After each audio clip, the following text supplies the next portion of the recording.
Ask doctor John Watson type చేసి మీ questions అడగండి, తప్పకుండా రిప్లై చేస్తాను.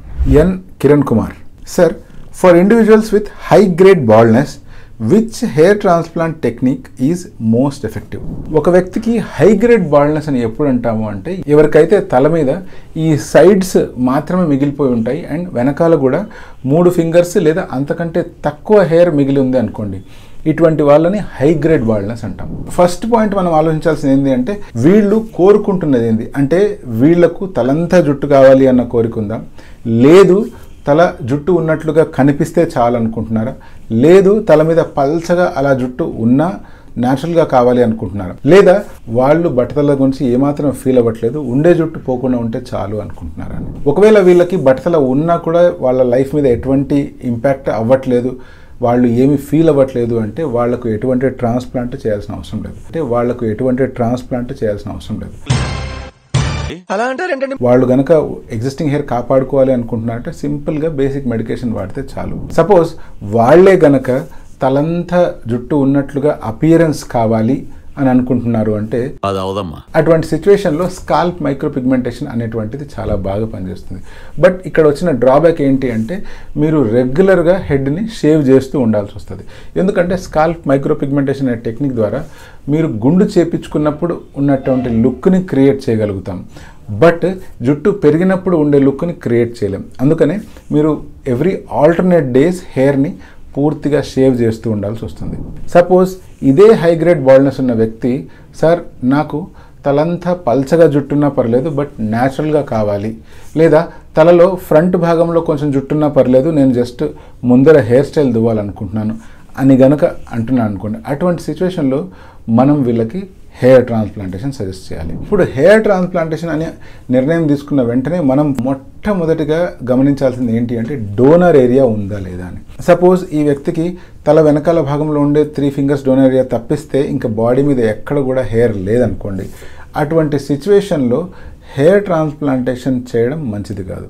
ఒకవేళ చేసినా కూడా ఓన్లీ ఫ్రంట్ భాగంలో మాత్రమే ఏదో ఫ్రంట్లో హెయిర్ లైన్ లాగా కానీ ముందు నుంచి చూస్తున్నప్పుడు ఓ మంచి లుక్ వచ్చేలాగా క్రియేట్ చేసుకోవచ్చు, బట్ మిగతా వెనకలంతా బాల్డ్నెస్ అలాగే ఉండిపోయే ఛాన్స్ ఉంది. అలా కాకుండా హై గ్రేడ్ బాల్డ్నెస్ ఉన్న వాళ్ళల్లో గడ్డం హెయిర్ బాగా ఉండి, చెస్ట్ హెయిర్ బాగా ఉండి, బ్యాక్ హెయిర్ కానీ బాడీ హెయిర్ కానీ దట్టంగా ఉన్నాయనుకోండి, అటువంటప్పుడు మనం ఈ బాడీ హెయిర్ అన్నిటినీ కన్సిడర్ చేసుకొని వాటిలో ఉండే క్వాలిటీ హెయిర్ని కనుక ప్రాపర్గా ఎక్స్ట్రాక్ట్ చేసుకొని, స్కాల్ప్ వెనకాల హెయిర్ కూడా ప్రాపర్గా ఎక్స్ట్రాక్ట్ చేసుకొని మనం కనుక ట్రాన్స్ప్లాంట్ చేసినట్లయితే అట్లీస్ట్ ఒక డీసెంట్ లుక్ అనేటువంటిది ఇవ్వచ్చు.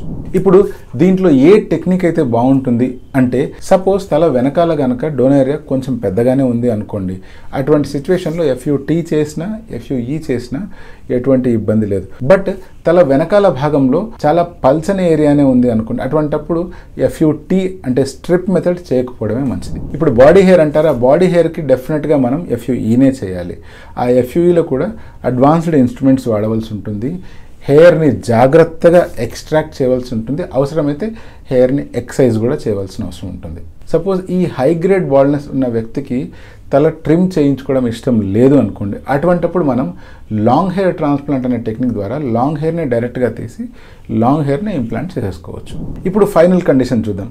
ఇప్పుడు హై గ్రేడ్ బాల్డ్నెస్ ఉన్న వ్యక్తికి తలంతా బాల్డ్గా ఉంది, బట్ ఆయనకి తలంతా ఒత్తుగా జుట్టు కావాలి అనుకుంటున్నాడు. ఇటువంటి సిచ్యువేషన్లో ఆయనకి ఏం సొల్యూషన్ ఇవ్వచ్చు అంటే, ఇటువంటి సిచ్యువేషన్లో పొరపాటును కూడా మెడిసిన్స్ కానీ, స్టెమ్ సెల్స్ కానీ, డర్మా రోలర్ కానీ, హెయిర్ ట్రాన్స్ప్లాంటేషన్స్ కానీ పనిచేయవు. మీరు చేయవలసింది వాళ్ళకి హెయిర్ ప్యాచ్ అనేటువంటిది సజెస్ట్ చేయడం. మంచి క్వాలిటీ హెయిర్ ప్యాచ్ కనుక వాడినట్లయితే వాళ్ళు అనుకున్నట్లు వాళ్లకు తలంతా ఒత్తుగా జుట్టు కనిపిస్తుంది. వాళ్ళ హెయిర్తో మ్యాచ్ అయ్యే ప్యాచెస్ కనుక మీరు అరేంజ్ చేసినట్లయితే చాలా వరకు అది న్యాచురల్గా కనిపించే అవకాశం కూడా ఉంది. బట్ డౌన్ సైడ్ ఏంటి అంటే, హెయిర్ ప్యాచ్ అనేటువంటిది ఎప్పటికైనా కూడా అది ఆర్టిఫిషియలే. చాలా మందికి ఉండే డౌట్ ఏంటి అంటే, తలంతా బాల్డ్నెస్ లేదా హై గ్రేడ్ బాల్డ్నెస్ ఉన్న వాళ్ళకి ఆల్రెడీ హెయిర్ పోర్స్ అనేటువంటివి క్లోజ్ అయిపోయి ఉంటాయి, అక్కడ నుంచి హెయిర్ మొలవు అని. మనం అర్థం చేసుకోవాల్సిన పాయింట్ ఏంటంటే, హెయిర్కు ఉండే పోర్ అనేటువంటివి కానీ, ఫాలికల్స్ అనేటువంటివి కానీ ఎప్పటికీ క్లోజ్ అవ్వవు.